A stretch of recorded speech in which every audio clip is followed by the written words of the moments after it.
আমার দিনগুলো ঠিক শুরু হয় এইভাবে। হাজব্যান্ড অফিস চলে যাওয়ার পর তারপরে আমিও ঘুম থেকে উঠে পড়ি এবং শুরু হয়ে যায় বিছানা গোছানো থেকে শুরু করে ঘর পোছা, ঝাড় দেওয়া, পুজো করা সবটুকুনি। আর আজকে যেহেতু বৃহস্পতিবার ছিল, তো আজকে একটু পুজো করতে বেশি সময় লাগে। আমি এখানে ফ্রেশ ফ্লাওয়ার পাই না, কিন্তু ওই মাঝে মাঝে অনলাইন সাইটগুলোতে পাই। তাও বেশিরভাগ সময় সেখানে আউট অফ স্টক থাকে।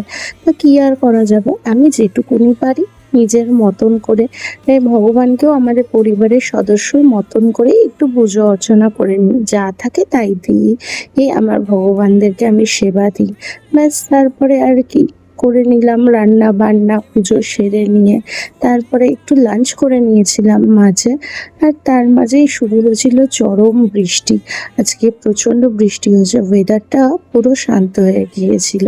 আর রান্নার মধ্যে করেছিলাম আজকে পটল পোস্ত আর পাতলা করে ডিমের ঝোল। প্রচন্ড গরম পড়েছিল, বৃষ্টি হবে ভাবিনি।